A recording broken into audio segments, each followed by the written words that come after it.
Subscribe कीजिए बिन Nasir network को और हमारी फैमिली का हिस्सा बनिए। ये कहानी एक माँ या बाप की नहीं, ये बच्चों के टूटने की कहानी है। एक बहन बताती है कि उनके भाई के 4 बच्चे हैं। सबसे छोटा अभी सिर्फ 1 साल का था। माँ का दूध पीता था जब भाभी नाराजी में मैके चली गईं। झगड़ा कोई बहुत बड़ा नहीं था, वही रोजमर्रा की बातें, मोबाइल फोन का हद से ज्यादा इस्तेमाल, बच्चों पर तवज्जो की कमी। इस लापरवाही की कीमत पहले भी एक बच्ची जलकर अदा कर चुकी थी। भाई ने हालात संभालने की पूरी कोशिश की। करीबी गांव में नौकरी शुरू की ताकि खुद बच्चों को स्कूल छोड़े, खुद ले आए, खुद तैयार करे।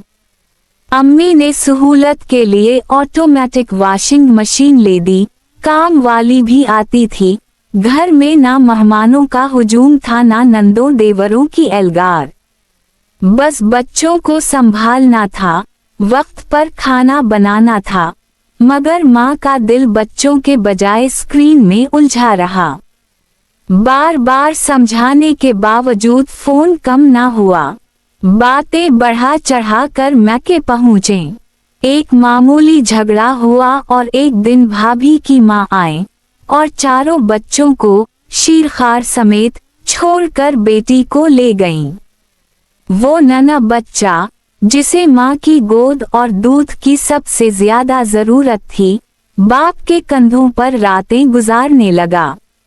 सर्द रातों में वो सारी रात माँ के लमस और दूध के लिए बलकता रहता। मेरा भाई पूरी रात बच्चे को उठाए फिरता और सुबह काम पर चला जाता। अम्मी दिन भर संभालते। 4 महीने बाद माँ वापस लौटी, मगर तब तक बहुत कुछ बदल चुका था। सबसे छोटा बच्चा माँ को पहचानने में हिचकिचाने लगा। जुड़वा बच्चे पहले जैसे ना रहे। बड़ी बच्ची का रवैया माँ के साथ अजनबी सा हो गया। अब नानू के घर जाते हैं तो 2 दिन में ही फोन आ जाता है, आकर बच्चों को ले जाएं। वो माँ के बगैर भी रह लेते हैं, मगर उनकी शख्सियत में एक गहरा खला आ चुका है। वो खामोश, सहमे हुए, गुमसुम से रहते हैं। यही असल अलमिया है। माँ बाप के झगड़े सिर्फ उनके दरमियान नहीं रहते, ये बच्चों की ज़हनी और नफ्सियाती दुनिया को तहस नहस कर देते हैं। बच्चे लफ्जों में शिकवा नहीं करते, मगर अंदर ही अंदर टूट जाते हैं। वो सहूलत नहीं मांगते, वो तवज्जो मांगते हैं। वो बस इतना जानते हैं कि जब वो रोए तो कोई बाहों में भैंच ले, और जब सोए तो कोई गोद उनके सर के नीचे हो। इन्हें ये समझ नहीं आता कि बड़ों का कम्फर्ट जोन, अना और जिद्दें क्यों उनकी मोहब्बत से ज्यादा कीमती हो जाती हैं।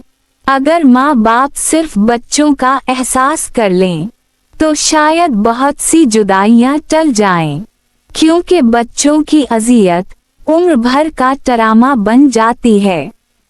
ये कहानी सिर्फ एक घर की नहीं, ये उन हजारों घरों की कहानी है, जहां माँ बाप के झगड़ों की कीमत हमेशा बच्चे अदा करते हैं। अगर आपको ये कहानी अच्छी लगी हो तो मुझे फॉलो जरूर करें, ताकि ऐसी अखलाकी और सबक आमोज कहानियाँ आप तक पहुँचती रहें।